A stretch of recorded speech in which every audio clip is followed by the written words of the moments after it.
नमस्कार दोस्तों, एससीएस की ऑनलाइन क्लासेस में आपका स्वागत है। पिछली कक्षा में हम लोगों ने मनोविज्ञान विषय को देखा था। मनोविज्ञान का इतिहास, उसके स्कूल, उनमें प्रमुख जो आपके मनोवैज्ञानिक थे उनके नाम, उससे संबंधित कुछ क्वेश्चंस हैं जो आपके एग्जाम्स में पूछे गए हैं। आज हम लोग उसकी प्रैक्टिस करेंगे। तो हमारा सबसे पहला क्वेश्चन है, शिक्षा मनोविज्ञान की उत्पत्ति मानी जाती है, किस ईस्वी में मानी जाती है, हमें ये बताना है। ऑप्शंस आपको दिख रहे होंगे। ऑप्शंस हैं हमारे पास 1900, 1910, 1937 और 1947। ठीक है, चलिए। तो शिक्षा मनोविज्ञान जो है आपका, शिक्षा मनोविज्ञान के जनक कहे जाते हैं थॉर्नडाइक। ठीक है, मैं इंक सेलेक्ट कर लेता हूँ, थोड़ा ब्लैक कर लेता हूँ ताकि आप लोगों को दिक्कत ना हो।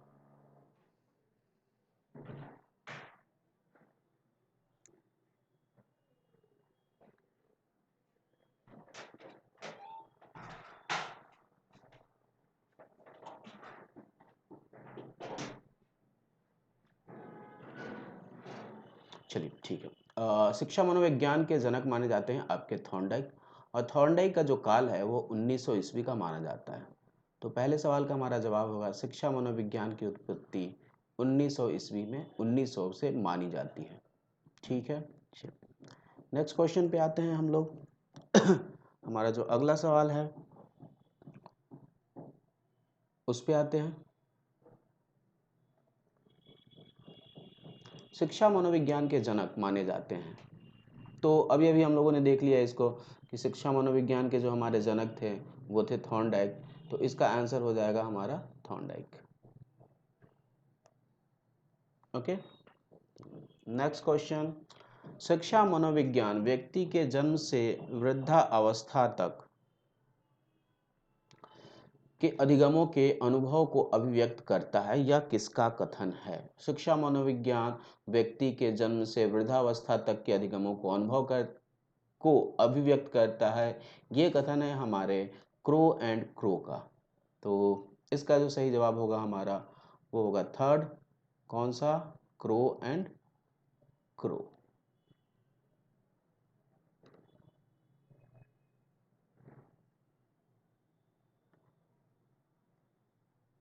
शिक्षा मनोविज्ञान व्यक्ति के जन्म से वृद्धावस्था तक अधिगम के अनुभवों को अभिव्यक्त करता है। अगला क्वेश्चन है, मनोविज्ञान वह विज्ञान है जो प्राणी और वातावरण के मध्य पारस्परिक संबंधों का अध्ययन करता है। देखिए, ये आपका इंपॉर्टेंट क्वेश्चन है जो सीटेट में पूछा गया था। मनोविज्ञान वह विज्ञान है जो प्राणी और वातावरण के मध्य पारस्परिक संबंधों का अध्ययन करता है। ये जो है आपका कथन, ये वारेन का है। ये स्टेटमेंट वारेन का है। वारेन ने कहा था कि इसमें जो व्यक्ति होता है या प्राणी होता है और वातावरण, इनके बीच एक अंतःक्रिया होती है। ठीक है, इस अंतःक्रिया को ही हम लोग मनोविज्ञान के अंदर पढ़ते हैं। नेक्स्ट सवाल पे आते हैं हम लोग। साइकोलॉजी शब्द की उत्पत्ति, देखिए कल ही मैंने बताया था कि साइकोलॉजी जो है वो दो शब्दों से मिलकर बना हुआ है। वो था आपका कौन कौन सा शब्द? तो वो था आपका साइक और लोगस। ठीक है, साइक का मतलब होता है आपका आत्मा, और लोगस का मतलब होता है आपका ज्ञान, या फिर हम लोग कह सकते हैं अध्ययन। ठीक है, ये दोनों शब्द साइको और लोगस, ये दोनों शब्द आपके लैटिन भाषा के शब्द हैं। ठीक है, साइकोलॉजी को सबसे पहले एक अलग विषय के रूप में अरस्तु ने माना था, ये मैंने बताया था आपको।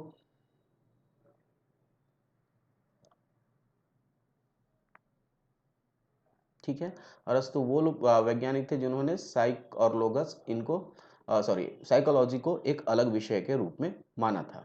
ओके, साइकोलॉजी शब्द का जिक्र उसको हम लोग बाद में देखेंगे। चलिए नेक्स्ट क्वेश्चन पे आते हैं। मनोविज्ञान को व्यवहार का विज्ञान, देखिए ये मनोविज्ञान की आधुनिक परिभाषा ही बताई थी कि मनोविज्ञान आपका क्या है? व्यवहार का विज्ञान है। और ये जो कथन है वो आपका वाटसन का है। ठीक है, वाटसन को हम लोग व्यवहारवाद के जनक या व्यवहारवाद के पिता के रूप में जानते हैं।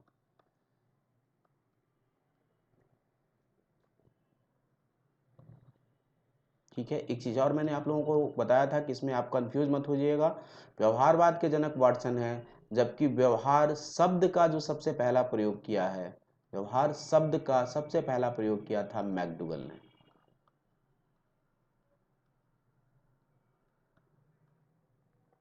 ओके, चलिए नेक्स्ट क्वेश्चन पे आते हैं हम लोग।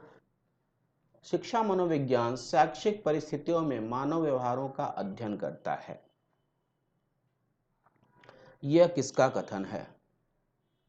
ठीक है, शिक्षा मनोविज्ञान शैक्षिक परिस्थितियों में मानव व्यवहार का अध्ययन करता है, इसका सही आंसर है हमारा बीएफ स्किनर।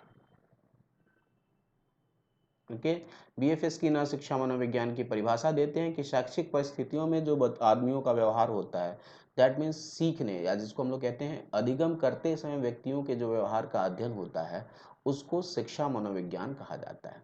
ठीक है, तो स्किनर का ये कथन है, इनका पूरा नाम बीएफ स्किनर है, इनके बारे में हम लोग आगे पढ़ेंगे। क्रिया प्रस्तुत का सिद्धांत अधिगम के सिद्धांतों में एक महत्वपूर्ण सिद्धांत है जो आपके बीएफ स्किनर के द्वारा दिया गया था।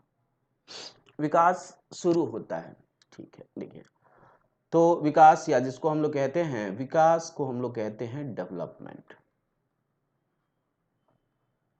ओके, और एक चीज और होती है जो हम लोग पढ़ेंगे, वृद्धि।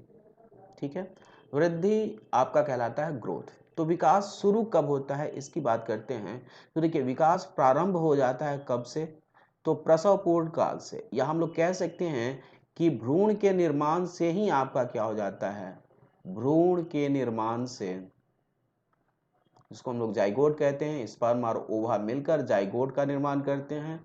तो भ्रूण के निर्माण से ही व्यक्ति के अंदर जो होता है भ्रूण व्यक्ति के अंदर विकास आपका क्या होता है, प्रारंभ हो जाता है। ओके, तो ये प्रसव पूर्व अवस्था होती है, भ्रूण का निर्माण। प्रसव के बाद हमारा क्या होता है, शैशव अवस्था आता है, शैशव अवस्था के बाद आपका पूर्व बाल्य अवस्था आता है, फिर उत्तर बाल्यकाल आता है, फिर आपका एडोलेसेंस या फिर किशोरावस्था आता है, उसके बाद फिर आपका युवावस्था, प्रौढ़ अवस्था, वृद्धावस्था, इस तरह से विकास अलग अलग चरणों में बढ़ता है। ओके, तो हमारा जो आंसर होगा वो होगा प्रसव पूर्व अवस्था से ही विकास आपका शुरू हो जाता है। और ये कब तक चलता है, तो विकास जो होता है एक सतत चलने वाली प्रक्रिया है, और ये मतलब भ्रूण के निर्माण से लेकर कहाँ तक, मृत्यु तक चलता है। मृत्यु तक व्यक्ति के अंदर कुछ ना कुछ विकास होते रहता है। विकास की प्रवृत्ति कैसी होती है, चलिए देखिए, विकास की प्रवृत्ति की अगर हम लोग बात करें तो विकास की एक विशेषता होती है कि यह गुणात्मक होता है। ठीक है, बेसिकली विकास में दो तरह की प्रकृति होती है, ये गुणात्मक तो होता ही है और मात्रात्मक भी होता है। तो हमारे पास ऑप्शन में मात्रात्मक नहीं है, तो हम लोग गुणात्मक को चुन सकते हैं। तो विकास जो होता है वो मात्रात्मक और गुणात्मक दोनों होता है। मात्रात्मक कहने का मतलब जो होता है मात्रा में, ठीक है, जैसे वजन की बात करें तो जन्म के समय जो शिशु होता है उसका जो वजन होता है वो 7 पाउंड होता है। ये लड़कियों का 7 पाउंड और लड़कों का 7.2 पाउंड होता है। ठीक है, या हम लोग कह सकते हैं कि ये करीब करीब 3.25 किलो से 3.5 किलो के बीच में होता है। 3.25 kg से आपका होता है 3.5 kg तक। ओके, अब 6 महीने के बाद बालक का जो वजन होता है वो आपका 7 kg तक हो जाता है। तो ये जो वृद्धि है वो आपका क्या है, मात्रात्मक है। ओके, यानी जिनको हम लोग नंबर्स या संख्या में रिप्रेजेंट कर सकते हैं।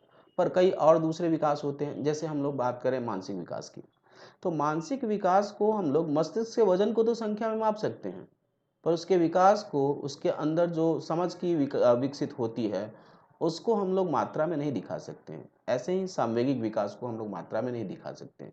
तो ये आपका क्या होता है, गुणात्मक है। ठीक है, तो याद आपको ये रखना है कि विकास जो होता है वो मात्रात्मक और गुणात्मक दोनों होता है, जबकि वृद्धि केवल और केवल मात्रात्मक होती है। खैर यहाँ पे हमारे पास गुणात्मक है, तो हमारा जो आंसर होगा वो गुणात्मक हो जाएगा। अगला सवाल है, संतुलित भोजन में क्या शामिल है। बैलेंस डाइट या संतुलित भोजन जिसको हम लोग कहते हैं, तो संतुलित भोजन में वो सभी पोषक तत्व आते हैं जो शरीर की वृद्धि और विकास के लिए महत्वपूर्ण होते हैं। ओके, तो शरीर की वृद्धि के लिए या विकास के लिए बहुत सारी चीज़ों की ज़रूरत होती है, जैसे कार्बोहाइड्रेट आपको चाहिए। कार्बोहाइड्रेट क्या करता है, आपके शरीर को ऊर्जा देता है, जिससे हम लोग रोज़मर्रा के काम करते हैं। ठीक इस तरह से हमें क्या चाहिए, प्रोटीन चाहिए। प्रोटीन क्या करता है, तो हमारे हड्डियों को मजबूत बनाता है। हमें क्या चाहिए, वसा चाहिए, ये आपका इमरजेंसी में ऊर्जा उत्पादित करता है। उसी तरह से हमें विटामिन चाहिए, ये हमारे अंदर रोग प्रतिरोधक क्षमता उत्पन्न करता है। कई तरह के हमें खनिजों की आवश्यकता होती है, जैसे आयरन वगैरह, ठीक है, calcium, iron, phosphorus, magnesium, copper, इनकी ज़रूरत होती है। ओके, या सोडियम, इन सबों की ज़रूरत होती है।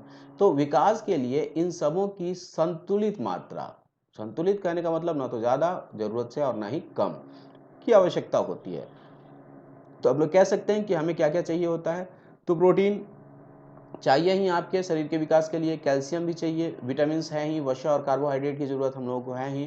तो इसका आंसर हो जाएगा उपरोक्त सभी, यानी संतुलित भोजन में ये सब के सब शामिल होंगे।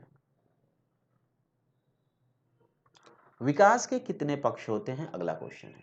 ठीक है, देखिए विकास आपका जो होता है वो बहुमुखी होता है, या हम लोग कह सकते हैं बहुआयामी होता है। ठीक है, जैसे एक तो आपका विकास होता है शारीरिक विकास, यानी शरीर की लंबाई, चौड़ाई, वजन, इनमें जो वृद्धि होती है उसको हम लोग शारीरिक विकास कहते हैं, या सिंपली हम लोग इसको वृद्धि कह देते हैं। ठीक है, दूसरा आपका क्या होता है, मानसिक विकास होता है, यानी आपके समझ का दायरा या बुद्धि का जो विकास होता है, इसको हम लोग क्या कहते हैं, मानसिक विकास कहते हैं। मानसिक विकास के साथ साथ व्यक्तियों के अंदर सांवेगिक विकास होता है, संवेग या भावना जिसको हम लोग कहते हैं। ओके, ठीक है, जैसे छोटे बच्चों को सांप वगैरह से डर नहीं लगता, पर जैसे ही वो बड़े होते हैं उनके अंदर भय विकसित होने लगता है। इस तरह से ईर्ष्या आपका हो गया, क्रोध हो गए, इनका भी क्या होता है, एक चरणबद्ध तरीके से इनका भी मनुष्य के अंदर विकास होता है। ओके, तो इसको हम लोग कहते हैं सामवेगिक विकास। इसके साथ आपका सामाजिक विकास, यानी समाज के दूसरे लोगों के साथ किस तरह से पेश आना है, या समाज के जो नियम होते हैं, मान्यताएं होती हैं, उनको अपनाने को हम लोग क्या कहते हैं, सामाजिक विकास कहते हैं। ओके, इसके साथ साथ व्यक्ति के अंदर आपका होता है नैतिक विकास। नैतिक विकास में सही और गलत की समझ विकसित होने की क्षमता होती है। ओके, और इसी के साथ एक और विकास होता है जिसको हम लोग कहते हैं संज्ञानात्मक विकास।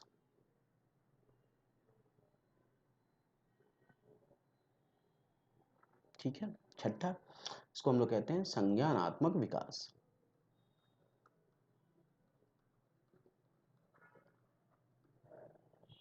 ये आपका संबंधित होता है समस्या समाधान की योग्यता से।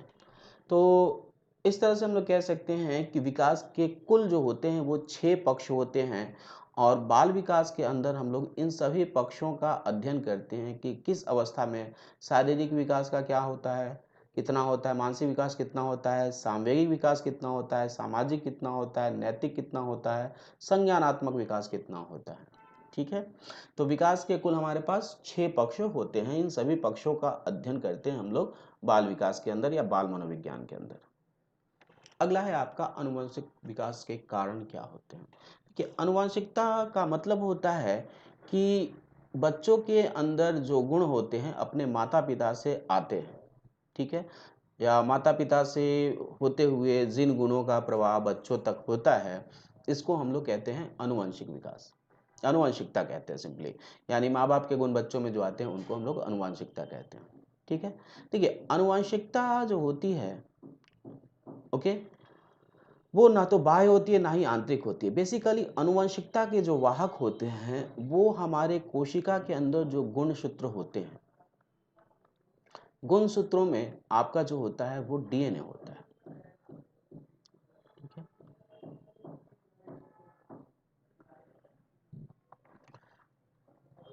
इन्हीं के अंदर हम लोग जीन कह सकते हैं। ओके, ये हमारे जो होते हैं जीन, यही हमारे क्या होते हैं, जीन्स, जिनको हम लोग कह सकते हैं जीन्स, आपका बहुवचन हो गया जीन्स। ओके, यही आनुवंशिकता के वाहक होते हैं, यानी माता पिता से के गुण जो बच्चों में आते हैं वो वाहक होते हैं। तो ये जो होता है ये आपका क्या होता है, गौण होता है। ओके, आनुवंशिक विकास जो होता है वो आपका क्या होता है, गौण होता है। ये बाह्य आंतरिक नहीं होता है, बल्कि ये छुपा हुआ होता है। कहाँ पे, तो हमारे गुणसूत्रों के डीएनए में। ये आपका बाह्य आंतरिक ना होकर गौण होता है। ठीक है। ओके, आनुवंशिकता के जनक आप लोग याद रखिएगा, मेंडल थे। विकास और वृद्धि की बात करते हैं तो देखिए, विकास और वृद्धि क्या होते हैं। विकास मैंने बताया था कि विकास बहुमुखी होता है, ठीक है, इसमें 6 पक्ष होते हैं, जबकि वृद्धि आपका एक मुखी होता है, शारीरिक पक्ष की बात करता है। तो हम लोग ये कह सकते हैं कि विकास में वृद्धि आपका क्या होता है, समाहित होता है, पर वृद्धि में केवल विकास समाहित नहीं होता है। ठीक है, तो वृद्धि और विकास जो होते हैं ना तो एक दूसरे के पर्यायवाची हैं, ना ही एक दूसरे के विलोम है, और ना ही हम कह सकते हैं कि एक दूसरे से भिन्न है। ओके, तो इसका सही आंसर होगा डी, इनमें से कोई नहीं। बुद्धि और विकास आपके होते क्या हैं, तो वृद्धि के अंदर विकास के अंदर ही आपका वृद्धि शामिल होता है। शारीरिक विकास को ही हम लोगों ने वृद्धि कहा है। डेवलपमेंट, विकास और वृद्धि, ग्रोथ। 14, बालक किस उम्र में आवाज पहचानने लगते हैं। ठीक है, ये आपका बाल विकास का क्वेश्चन है। तो बालक जन्म के 2 महीनों के बाद, 2 माह के बाद ये आवाज सुनकर प्रतिक्रिया देने लगते हैं। ठीक है, जब आवाज करेंगे, उनका नाम बुलाएंगे, तब वो प्रतिक्रिया करेंगे। ठीक है, 2 माह में बच्चों के अंदर आवाज पहचानने की क्षमता विकसित हो जाती है। आखिरी सवाल है आपका, बाल विकास को पहले किस नाम से जाना जाता था। तो बाल विकास को पहले हम लोग बाल संवेग के नाम से जानते थे।